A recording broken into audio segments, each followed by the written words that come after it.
Hey there again, film buffs. How you doing? You know who it is, Straight Shooter, here with episode 14 of How I See It. So, as you know, I do movie reviews, and today I'm doing a Red Band review, and there's an explanation to why it's a Red Band review in my previous video for The Dirt. So, this movie is about Motley Crue, and if you were into the 80s metal scene or you knew about the 80s, you probably know about Motley Crue. Let me first say this review will have spoilers, and I'm going to be talking about the movie pretty in depth. I'll try not to be too long-winded though. Since it's a Red Band review, I may say the F-bomb or something, but hey, the movie was rated R, so fuck it, right?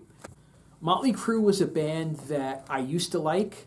I thought they were good in the beginning, maybe their first couple albums, and then they got a little bit more silly as they got along, and I wasn't as much into it.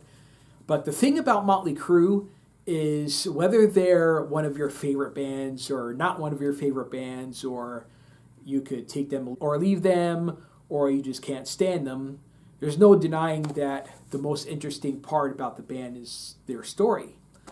So naturally, with all the music biopics coming out, like Bohemian Rhapsody was a big success, and you've got the Elton John one coming out. Of course, Motley Crue decided, hey, let's make our own biopic.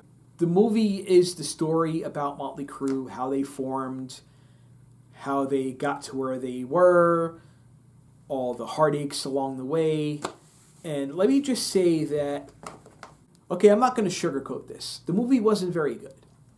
And the reason is because it felt like everything that they were doing, every scene and everything that they storyboarded or however they did it, was really just one transition from one major headline to the next one. Okay, they showed how they formed, and then they went into a lot of the controversial stuff, like they went on tour with Ozzy, and he snorted ants, and he drank piss. And then there was this scene where they're at a party, and all of a sudden Vince Neil leaves with the guy from Hanoi Rocks. And we all know what happens there. He gets into a car accident, and the other guy dies, and he goes to jail. And then the next scene is he shows up to a rehearsal. It's like, I just got out of jail, I got to stay clean. And then the whole band has to get clean. And then Nikki Sixx overdoses on heroin and dies, and is brought back. It just felt like instead of making a movie that was one direction, they saw it from the beginning where they wanted it to end, and they saw everything in between. It was more like, okay, this is where we want to get to. How do we get there? And they just kind of like, okay, well, there's the book. But the problem is they left a lot out from the book.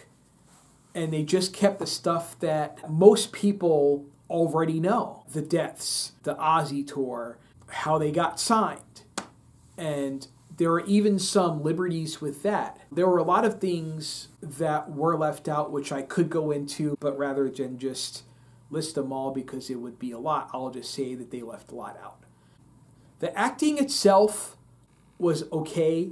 Most of the band wasn't very good, I thought. The one guy that actually stood out was the guy that they got to play Mick Mars. And of course, he's known, I'm a Game of Thrones fan. He was on Game of Thrones. He played Ramsay Bolton. And he was probably the best actor in the movie. And outside of maybe the guy that played Ozzy. Because the guy that played Ozzy, he looked and sounded just like Ozzy did in the 80s. So those two actors were good. Pete Davidson plays he's the guy that represented Elektra Records, and he was there trying to move them along and get them to... And that was one of the things that I was like, okay, that doesn't really make sense on, because if you have an A&R guy, and he represents a record label, and he signs the band, great, they have a record deal. But that's basically the end of what he needs to do with and for the band. But for some reason, he was following the band all around. And there were a lot of other bands that he signed and was involved in. But for some reason, during the movie, he was always around Motley Crue, which kind of didn't make sense to me. Yeah, so it just felt like every party was an excuse just to show naked women, and everyone's fucking the women, everyone's having sex and doing as many drugs as they can get their hands on, everyone's trashing hotel rooms. The transition from one party scene to the next is another event that happens. At one party, Vince Neil and the guy from Hanoi Rocks leaving, and then another party, Tommy Lee beats Heather Locklear. And at another party, and so forth and so on. So it didn't feel like they knew how to put the story together. They just did a lot of parts and just kind of shot them back to back without much idea of how to have it make sense. But if you're a Motley Crue fan, I'm not going to say don't watch it, because you probably want to see it if you're a Motley Crue fan. If for nothing else, for nostalgic reasons, to relive the decade, relive the music, and all that stuff. Oh, speaking of the music, the one thing that I found odd was the first scene where they're all together as a band. Tommy Lee, Nikki Sixx, Mick Mars, and Vince Neil, they start jamming on their first song, Livewire. And Vince Neil's girlfriend at the time tells them, that song's too fast, or, too heavy. That doesn't really have anything to it. And they said, you know what? Yeah, let's tune our guitars down, make it a little bit faster. And she's like, yeah, okay, whatever. And then she hears it and she's like, holy shit, you guys really have something. And that kind of seemed, I don't know, unrealistic to me. But I don't know. I think the movie fails on the level of telling a real Motley Crue story. A story that if someone wanted to know the dirt about Motley Crue, you would see more details and stuff that you might not know already about the band. And with the book at their disposal, with all the details of everything that happened to them, you would think that they would say, that's like our Bible for this movie. But they just said, nah, we know that they went on tour with Ozzy, and we'll use that as an excuse to show the Ozzy snorting ant scene, and pissing by the pool and drinking it, and we'll show the part where Vince Neil gets in the car accident and kills the guy. We'll show the part where Nikki Sixx overdoses on heroin and dies and then gets brought back. All shit that everyone already knows about Motley Crue, even if they're a casual fan. It's kind of like buying a greatest hit CD. You know what to expect because you know the songs that were already on top of the charts and their most played songs. But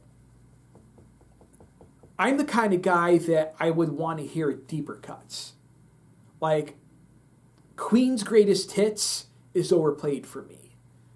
I want to get a compilation that has a lot of the deeper cuts, like Tie Your Mother Down, Brighton Rock, Don't Stop Me Now, Stone Cold Crazy. Songs that may not be known by the casual Queen fan, but really good songs that a true fan appreciates. And I think that metaphor works for this movie. The movie kind of plays like a greatest hits of Motley Crue. These are the big events that happen to us. Okay, but everyone already knows that. Tell more of a deep story and things that maybe some people don't know. But that's how I see it. What would I give the movie? A D+. I really wasn't that into it. It was what I expected, but it wasn't even as good as I expected, if that makes sense. Again, that's how I see it, and that's all for Motley Crue's The Dirt. Stay tuned for another episode, and I'll see you later.